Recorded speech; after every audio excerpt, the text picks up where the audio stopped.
mata panas itu atau penyakit ain itu benar-benar ada. Beliau mengatakan juga dalam hadis lain, mayoritas umatku wafat karena penyakit ain. Riwayat yang lain juga kata Nabi SAW, hati-hati dengan ain karena dia bisa membawa manusia masuk ke dalam kuburan. Dan membuat unta masuk ke kuali. Dia sampai besar efeknya. Dan salah satu cara supaya orang kita tidak kena ain, begitu orang bilang, oh Dr. Richard, awet muda ya. Kita bilang, Masya Allah, Tabarakallah. Selalu bilang begitu, Masya Allah, Tabarakallah. Mobilnya bagus ya, Masya Allah, Tabarakallah. Kita selalu memuji Allah di situ. Atau dia yang puji Allah. Misalnya sebelum dia puji kita, dia mengatakan, Masya Allah, Tabarakallah, Dr. Richard, awet muda ya, misalnya. Itu dia sudah puji, maka itu oke. Tapi kalau tidak, ini berbahaya sekali. Karena berapa banyak orang yang kena ain, misalnya dia nyebar kemesraan suami istri di media.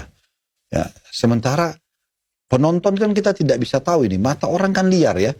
Ada kebetulan orang yang nonton baru saja cerai. Dia mangkel banget melihat orang yang mesra. Kan itu berbahaya kan? Efeknya kepada kita. Nah kenapa kita nggak enjoy aja sendiri? Kenapa harus kita orbit itu? Kecuali tadi saya bilang ada orang yang bertanya. Nggak orbit nanti katanya kita bujangan Pak Ustadz. Loh kan kita sudah kan kita ada acara akad nikah kita, ya kan? Ada mungkin kalau kita lagi enggak sih sebenarnya, enggak beda. Jadi ain memang itu Nabi sudah sampaikan mirip. Dr. Richard yakin dengan sihir nggak?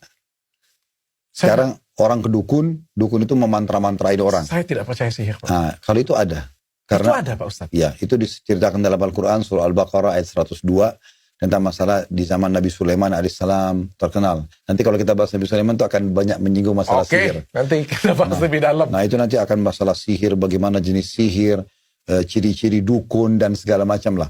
Nah, semua itu memang ada dok, ada. Jadi, memang nyata, walaupun sebenarnya bisa kita lawan dengan ruqyah syariah tadi ya, kita bisa baca dengan ibadah kita kepada Allah, doa kita kepada Allah, itu bisa terlawan. Tapi ada, bukan tidak ada. Terbukti banyak orang yang jual kris, kan gitu, pakai jimat, segala macam dukun-dukun pada laku. Nah itu semua karena memang mereka ada sebenarnya. Ilmu sihir itu ada. Nah begitu juga dengan ain, sama, dia juga ada. Dan Nabi sudah mengatakan, inna dil aini lal haq. Penyakit ain itu benar-benar hak, benar ada. Dan Nabi SAW mengingatkan dari hadis yang saya sebutkan, hati-hati dengan ain. Karena dia benar-benar bisa membuat manusia masuk ke dalam kuburan. Di Timur Tengah dibuat cuplikan dok. Di handphone saya masih ada di memorinya alhamdulillah. Itu tapi dalam berbahasa Arab. Orang itu kan penyakit ain itu dari mata yang panas. Bermula dari